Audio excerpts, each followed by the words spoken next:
Ensuring school buses operate safely requires care from school officials, students, parents, and everyone on the road. Our Chase Campbell talked with Wood County Schools Director of Transportation about how they approach bus safety.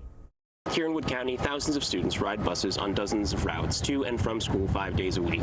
Making sure every ride begins and ends safely means making sure bus drivers, students, and their parents all know the proper procedures for getting on and off the bus. Chad Bloss is the Transportation Director for Wood County Schools. Right now we have about 87 routes that run every day, and we're hauling roughly around 3,000 students. Drivers receive 18 hours of training annually on state policies governing loading and unloading procedures. It's their responsibility to communicate basic information to students. A driver's job is to communicate with the passengers that are getting ready to board the bus.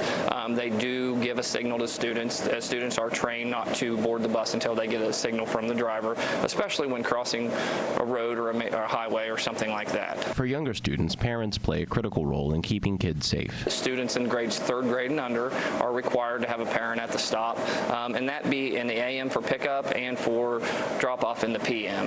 We do not want to leave a student 3rd grade and under at a stop without a parent there, and if they're there to provide supervision, then there's a lot less chance of something happening. If no parent is waiting at drop-off, the bus takes that student back to school where parents must pick them up. Bloss says motorists also have a responsibility to recognize signals from school buses. If you see a school bus preparing to stop, they're going to see yellow lights. When you see those yellow lights, you need to try and get your vehicle to stop. Now, if a driver notices that vehicles are coming on fast, they will not turn their red lights on until traffic has cleared or been able to stop, and they'll hit the reds, and that means that we're stopping and we're going to prepare to load or unload.